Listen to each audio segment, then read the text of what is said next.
Iran America সম্ভাব্য চুক্তি। তো কি আছে সেই খসড়া, আসুন একটু জেনে নিই। সুপ্রিয় দর্শক শ্রোতা, ভিডিওটি ভালো লাগলে শেয়ার করে দিবেন এবং সাবস্ক্রাইব করে পাশে থাকার সকলকে অনুরোধ রইল।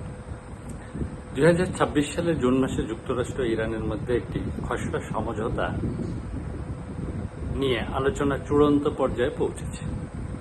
যদিও এখনো পূর্ণাঙ্গ চুক্তি স্বাক্ষর ও বাস্তবায়ন বাকি, বিভিন্ন নির্ভরযোগ্য সূত্রে কিছু প্রধান বিষয় সামনে এসেছে। তো ইরানের এই চুক্তিতে যে প্রতিশ্রুতি ইরান থেকে নেওয়া হয়েছে সেটা আমি আপনাদের সামনে তুলে ধরছি। এক, পারমাণবিক অস্ত্র তৈরি করবে না ইরান এবং অর্জনও করবে না কোনো পারমাণবিক বোমা। 2, নতুন করে ইউরেনিয়াম সমৃদ্ধকরণ বাড়াবে না। 3, নতুন পারমাণবিক স্থাপনা সম্প্রসারণ করবে না। ভবিষ্যৎ চূড়ান্ত চুক্তির অংশ হিসাবে উচ্চমাত্রায় সমৃদ্ধ ইউরেনিয়াম হ্রাস বা নিষ্ক্রিয় করার বিষয় বিবেচনা করবে। পক্ষান্তরে যুক্তরাষ্ট্রের ছাড় কি পরিমাণ সেটা আমরা এখন দেখে নিই। 1, ইরানের তেল রপ্তানির উপর কিছু নিষেধাজ্ঞা শিথিল করবে। 2, প্রায় $25 বিলিয়ন স্থগিত ইরানি সম্পদ মুক্ত করবে। 3, নতুন নিষেধাজ্ঞা আরোপ না করা চূড়ান্ত আলোচনার সময়কাল পর্যন্ত স্থগিত রাখবে। 4 হলো অর্থনৈতিক পুনর্গঠন ও উন্নয়ন পরিকল্পনায় সহযোগিতা যুক্তরাষ্ট্র করবে। তো এই যে উভয় পক্ষের সমঝোতা সেটা আপনাদের সামনে তুলে ধরলাম। তো এখন আসি সবচেয়ে আলোচিত এবং যত বিশ্ববাসী যে বিষয়টি নিয়ে সবচেয়ে বেশি উদ্বিগ্ন ছিল সেটা কি সমঝোতা হয়েছে, সেটা হলো হরমুজ প্রণালী। ইরান বিশ্বের অন্যতম গুরুত্বপূর্ণ জ্বালানি নৌপথ হরমুজ প্রণালী বাণিজ্যিক জাহাজ চলাচলের জন্য পুনরায় উন্মুক্ত করার প্রতিশ্রুতি দিয়েছে। এটি বৈশ্বিক তেল বাজারের জন্য অত্যন্ত গুরুত্বপূর্ণ। তো এই হলো উভয় পক্ষের চুক্তি যে খসড়া। এ পর্যন্ত যতটুকু কালেকশন করতে পেরেছি তা আপনাদের সামনে উপস্থাপন করলাম। পরিপূর্ণ আবার পেলে সেটাও আপনাদের সামনে উপস্থাপন করব। কিন্তু এই চুক্তিতে একজন নাখোশ বেজা সন্তুষ্ট হতে পারেনি। কে সে?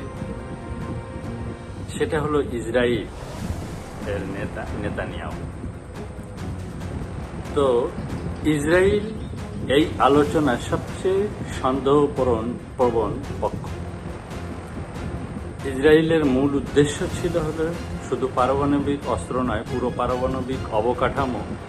ইসরায়েল দীর্ঘদিন ধরে বলে আসছে যে ইরানের শুধু পারমাণবিক অস্ত্র না থাকাই যথেষ্ট নয়, তাদের মতে ইরানের পারমাণবিক সক্ষমতাকেই ভেঙে গুড়িয়ে দিতে হবে। দ্বিতীয় চাওয়া ছিল হলো ব্যালিস্টিক ক্ষেপণাস্ত্র চুক্তির আলোচনায় পারমাণবিক কর্মসূচি বেশি গুরুত্ব পাচ্ছে, কিন্তু ইরানের ক্ষেপণাস্ত্র কর্মসূচি নিয়ে কঠোর শর্ত দৃশ্যমান নেই এই চুক্তি। এটি ইসরায়েলের জন্য বড় উদ্বেগের কারণ।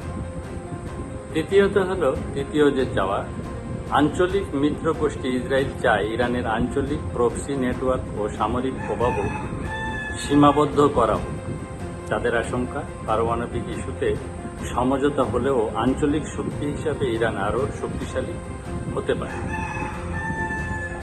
আর চতুর্থ চাওয়া হলো, আলোচনায় সরাসরি অংশ না থাকা বিভিন্ন প্রতিবেদনে উল্লেখ করা হয়েছে যে ইসরায়েল এই চুক্তির প্রত্যক্ষ পক্ষ নয়, ফলে তারা নিরাপত্তা ঝুঁকি নিয়ে উদ্বিগ্ন।